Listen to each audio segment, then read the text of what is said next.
Hello everyone, and this is my review for WWE Survivor Series 2013, and I felt that the show in general, at least in the terms of the two world title matches, came off as a very predictable show in some way, shape, or form, and you could even throw in the Intercontinental title match considering the way Big E Langston won the Intercontinental title on Raw. You didn't figure that they would be taking the title off of them that quickly. They don't do that too often. Usually, if they do pull the quick switch of the titles, the title change hands on the pay-per-view, then it might change the next night on Raw or something like that. So you weren't expecting them to actually take the title off of Big E Langston. Now, luckily, he and Curtis Axel's match, just like on Monday night, was actually a really good match again. It was fun and entertaining to watch. Not really much story building wise. It looks like they're going to go away from Curtis Axel and take away from the push that he had, and they're going towards Big E Langston on this one. But so more than likely, this will probably be the last time you see those two go at it. We'll see where Curtis Axel actually goes with, and who will be Big E's next opponent for the Intercontinental title. The elimination tag match, I felt the elimination tag match, the 5-on-5 with Cody Rhodes, Goldust, the Usos, Rey Mysterio versus The Shield, and Antonio Cesaro and Jack Swagger. I felt it took a little bit of a turn that most people don't really see with these elimination tag matches. Usually if a team goes down big in a match, it's usually the faces, and then they will have to come back. You don't see it too often where they're actually using the heels to go down. In this case, it went 5-on-2 with the last two members of S.H.I.E.L.D. with Roman Reigns and Seth Rollins, and then they had to make the comeback, where eventually leading to Roman Reigns being the sole survivor of the entire match. So honestly, that was a pleasant surprise to actually see them go that route, and it looks like and it's also a good way of building Roman Reigns up, especially if they are considering a face turn for him. You didn't put the dissension in there. You didn't give the obvious dissension between the members of the Shield yet, and you're building Roman Reigns up to be this massive powerhouse to eventually potentially turn face at some point in time. So I feel that was actually a good way of going with that elimination tag match. In general, we'll see where they actually go with it and when they'll actually cause dissension amongst the ranks inside the Shield as well.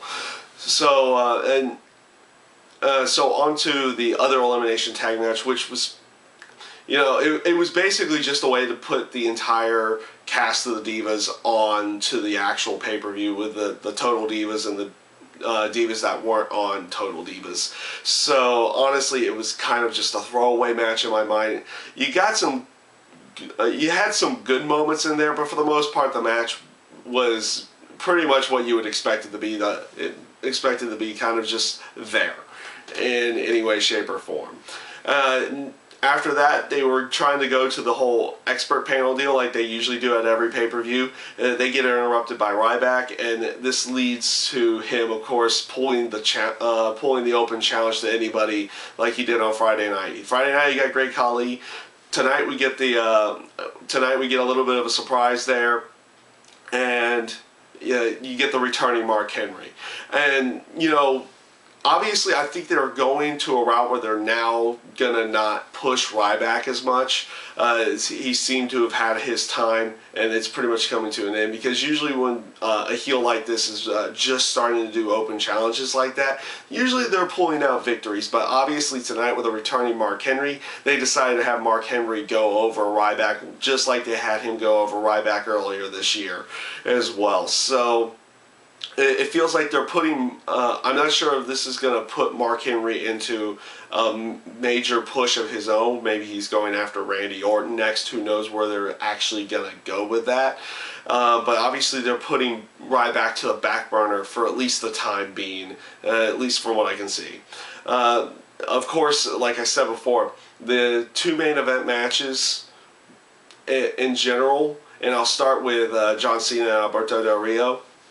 were fairly predictable. You were figuring that they're going to keep the titles on, the title on John Cena in this case. The match itself, once again, was an enjoyable match to watch, but obviously I think people are beginning to sour on Alberto Del Rio. He's been in the title picture for quite some time now, and it's probably time for someone else to be going after the World Heavyweight title. Now, we'll see if it's going to be just another big name going after John Cena, or are they going to put a fresh face in there? Are they there's still been talk even after the Money in the Bank failed cash-in of Damian Sandow, and they've been throwing little tidbits out there, him still calling himself the uncrowned world champion and everything like that. Maybe there'll still be a feud with the two of them here into the coming months, leading into maybe Royal Rumble or for however long it's going to be. But we'll see who Cena's next opponent will be, or whoever they choose. And I'll talk a little bit more with Cena a little bit later on as well, and how I feel about how the actual pay-per-view ended. This led into the CM Punk Daniel Bryan versus the Wyatt family, Luke Harper and I forget the last guy, the other guy's name at the moment, and that's my own fault for not remembering it.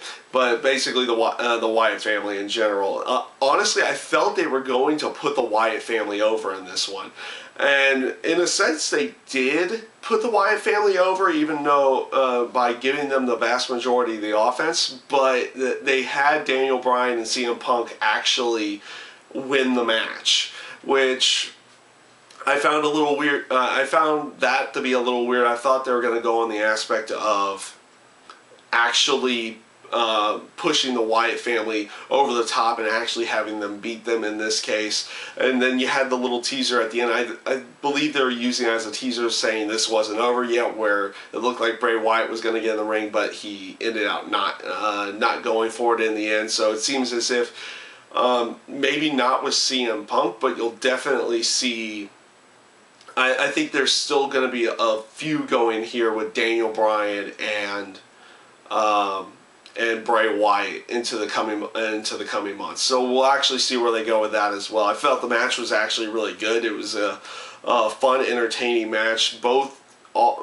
You expect as much with CM Punk and Daniel Bryan, but with the Wyatt family side, you didn't know whether or not they could pull good chemistry with them, and they ended up doing a really good job working the match in general. So this did lead to the main event, which again I felt was a very predictable match. You were expecting Randy Orton to go over the Big Show. They typically have never really wanted to put the WWE title onto the Big Show to begin with, and if they ever did, it was always for a short period of time.